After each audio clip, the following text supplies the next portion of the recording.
கச்சத்தீவு விவகாரத்தை பொறுத்தவரைக்கும் இலங்கை அரசு இந்திய அரசுக்கு இதுவரைக்கும் எந்த மாதிரி எங்களுக்கு எந்த தகவலும் வரல. கச்சத்தீவு தொடர்பா எந்த ஒரு கோரிக்கை மனுவுமே எதுவுமே வரல அப்படின்னு சொல்லியிருக்காங்க. இலங்கையிலிருந்து கரெக்டுங்கண்ணா. இப்பதாங்க மத்திய அரசு சார்பில் தொடர்பா அடுத்த என்ன நடவடிக்கை இருக்கு? அண்ணே, ஒரு விஷயத்தை நாம் புரிந்து கொள்ள வேண்டும். 2014 சுப்ரீம் கோர்ட்ல நம்முடைய மூத்த வழக்கறிஞர் முகுல் ரட்டோகி அந்த மாதிரி நிறைய அப்பவே டிஸ்கஷன்லாம் போயிருக்குங்கண்ணா. அரசனுடைய நிலைப்பாடு எப்படி இருக்கணும் 2015 அரசனுடைய அபிடவிட் எல்லாம். ஆனா இன்னைக்கு தான் இந்த புது இன்ஃபர்மேஷனை வெளியே கொண்டு வந்திருக்கும். குறிப்பாக இந்த புது இன்ஃபர்மேஷன் கிளாசிஃபைட் இருந்த இன்ஃபர்மேஷன் இது சில நபர்களுக்கு மட்டும் தெரிந்த இன்ஃபர்மேஷன். ஏன்னா கச்சத்தீவு பாத்தீங்கன்னா இந்த அக்ரிமெண்டே குறிப்பாக இந்திரா காந்தி அவர்களுக்கு கலைஞர் கருணாநிதி அவர்களுக்கு ஒரே ஒரு அமைச்சர் 3 பேருக்கு மட்டும்தான் தெரியும். பாராளுமன்றத்தில் உள்துறை அமைச்சர் ஸ்வரன் சிங் அவங்க பேசினாங்க. அப்ப எல்லாம் வெளிநடப்பு பண்ணாங்க.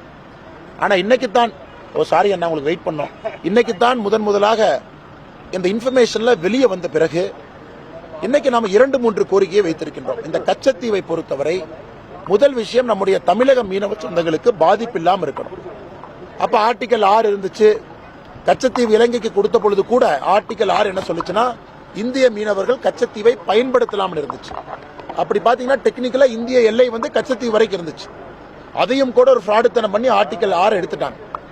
இன்னைக்கு நாங்கள் கேட்பது உடனடியா இதற்கு தீர்வு கொடுக்கணும். தீர்வு கொடுப்பதற்கு முன்பு 2 நாடுகளுக்கு இடையில பாத்தீங்கன்னா நம்ம கச்சத்தீவை கொடுத்தோம். இலங்கையிலிருந்து நமக்கு எதுவுமே கிடைக்கல. இந்தியாவுடைய வேறு காலகட்டத்தில் இதே காங்கிரஸ் காலகட்டத்தில் நிறைய பவுண்டரி சொல்யூஷனுக்கு தீர்வு கொடுத்த பொழுது நாம ஒன்று கொடுப்போம், அவங்க ஒன்று கொடுப்பாங்க. ஆனா கச்சத்தீவை பொறுத்தவரை நாம மட்டும்தான் கொடுத்திருக்கோம், நமக்கு ரெசிப்ரோக்கல் எதுவுமே இல்லை. அப்ப நம்முடைய மீனவர்கள் கச்சத்தீவை திரும்ப பயன்படுத்துவதற்கு அனுமதியா அல்லது நம்முடைய மீனவர்கள் அந்த பகுதியில் போய் ஆழ்கடல்ல மீன் பிடிப்பதற்கு லைசன்சிங் அரேஞ்ச்மெண்டா இதையெல்லாம் மத்திய அரசு செய்ய வேண்டும் என்று நாங்கள் வேண்டுகோள் வைக்கின்றோம். ஆனா இன்னைக்கு நீங்க பார்த்திருப்பீங்க ஜெய்சங்கர் அவர்களே உள்ள வந்திருக்கிறாங்க, பேச ஆரம்பிச்சிருக்கிறாங்க. எல்லா விதமான தீர்வுகளுக்கும் முயற்சி எடுக்கின்றோம் என்கின்ற வார்த்தையை சொன்ன பிறகு தீர்வு நிச்சயமாக கிடைக்கும் என்று நம்புகின்றோம். ஆனால் உங்களுக்கு தெரியும் அதே நேரத்தில் 2 அரசுகள் பேசி முடிவெடுக்க வேண்டிய தருணம். இன்னைக்கு நம்முடைய வெளியுறவுத்துறை அமைச்சர் ஜெய்சங்கர் அவர்கள் சொல்லியிருக்கின்றார்கள் இந்த பிரச்சனைக்கான எல்லா தீர்வையும் எல்லா கோணத்திலும் அணுகப் போகின்றோம் என்று. அதனால் நிச்சயமாக இதற்கு ஒரு தீர்வு கிடைக்கும் என்கின்ற நம்பிக்கை எங்களுக்கு இருக்கு.